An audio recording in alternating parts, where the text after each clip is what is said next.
Hi friends, welcome back to my channel. ICC champions ట్రోఫీలో final match India versus న్యూజిలాండ్ Zealand జరగబోతుంది. ఇప్పుడు మనం ఈ వీడియోలో ఈ ఫైనల్ మ్యాచ్లో ఎవరికి గెలిచే ఛాన్స్ ఎక్కువ ఉంది, ఈ ఫైనల్ మ్యాచ్ కోసం గ్రౌండ్ యొక్క స్టాట్స్ అండ్ పిచ్ రిపోర్ట్ ఎలా ఉండబోతుంది, అండ్ ఈ ఫైనల్ మ్యాచ్ కోసం ఇరు జట్ల యొక్క ప్లేయింగ్ 11 గురించి డిస్కస్ చేసుకుందాం. ఈ వీడియో అనేది చాలా ఇంట్రెస్టింగ్ ఉంటుంది. ఎక్కడ కూడా స్కిప్ చేయకుండా ఎండ్ వరకు చూడండి. మనం కనుక చూసుకుంటే గ్రౌండ్ గురించి మనం ప్రత్యేకంగా చెప్పాల్సిన అవసరం లేదు. మన టీమిండియా ఇదే గ్రౌండ్లో 4 మ్యాచ్ల నుంచి ఆడుతూనే వస్తుంది. కానీ ఇది ఫైనల్ మ్యాచ్ కాబట్టి మనం తప్పకుండా తెలుసుకోవాలి. లేట్ లేకుండా 2-3 పాయింట్లు అయితే అర్థమయ్యేలాగా చెప్పేస్తాను. ఇప్పటి వరకు కూడా ఈ గ్రౌండ్లో 60 మ్యాచ్లు జరిగితే ఈ గ్రౌండ్లో మొదట బ్యాటింగ్ చేసిన వాళ్ళు 33% గెలిచి ఉన్నారు. ఈ గ్రౌండ్లో మొదట బౌలింగ్ చేసిన వాళ్ళు 60% గెలిచి ఉన్నారు.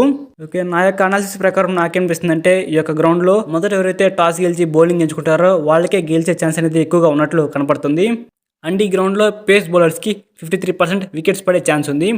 అండ్ స్పిన్ బౌలర్స్కి 47% వికెట్స్ పడే ఛాన్స్ ఉంది. ఈ ఐసీసీ ఈవెంట్స్లో నాకౌట్ గేమ్స్లో ఇరు జట్ల మధ్య హెడ్ టు హెడ్ కనుక చూసుకుంటే ఇప్పటివరకు కూడా 4 సార్లు పోటీ పడ్డాయి అనమాట నాకౌట్ గేమ్స్లో. అందులో 3 సార్లు న్యూజిలాండ్ టీమే గెలిచి ఉంది. న్యూజిలాండ్ టీం మీద మన టీమిండియా కేవలం ఒక్కసారి మాత్రమే గెలిచి ఉంది. ఇక్కడ మటుకు పూర్తిగా నాకౌట్ గేమ్స్లో మటుకు న్యూజిలాండ్ మన టీమిండియాని డామినేట్ చేసి ఉంది. ఈ ఫైనల్ మ్యాచ్లో దాన్ని తిరగరాసే అవకాశం అయితే మన టీమిండియాకి కలిగింది. ఈ ఫైనల్ మ్యాచ్ ఎలాగైనా మన టీమిండియా గెలవాలి. ఓవరాల్గా ఓడే కెరీర్లో అయితే ఇరు జట్లు కూడా 119 మ్యాచ్లు అయితే తలపడ్డాయి.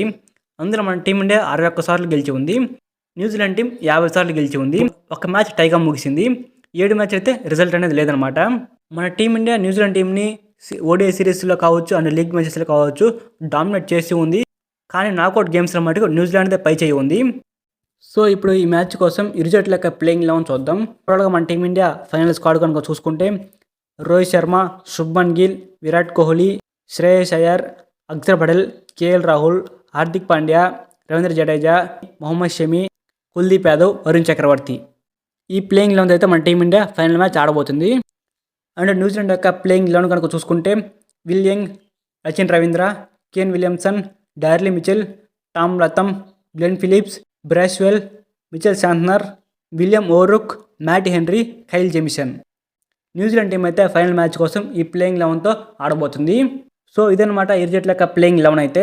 సో ఈ వీడియోలో అయితే మనము ఈ మ్యాచ్ కోసం ఈ మ్యాచ్ ఆడబోయే గ్రౌండ్ అండ్ పిచ్ రిపోర్ట్ ఎలా ఉంటుందని తెలుసుకున్నాం.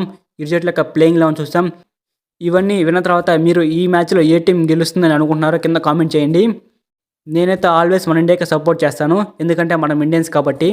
ఈ ఫైనల్స్లో మన టీమిండియా గెలిచి న్యూజిలాండ్ టీం మీద రివెంజ్ అయితే తీర్చుకోవాలన్నమాట. సో ఇది గైస్ ఓవరాల్గా ఈ వీడియో అయితే. సో మీరైతే ఈ వీడియోని పూర్తిగా చూసి ఈ ఫైనల్ మ్యాచ్ గురించి పూర్తిగా వివరాలు అన్నీ తెలుసుకున్నారు అని అనుకుంటున్నాను. ఈ వీడియో కనుక మీకు వాల్యుబుల్ అనిపిస్తే ఈ వీడియోకి లైక్ చేయండి. సో ఇలానే మీరు డైలీ క్రికెట్ అప్డేట్స్ అండ్ రాబోయే ఐపీఎల్ అప్డేట్స్ కూడా మీరు డైలీ తెలుసుకోవాలంటే మన ఛానల్ని సబ్స్క్రైబ్ చేసుకొని పక్కన బెల్ సింబల్ తాళం పెట్టుకోండి.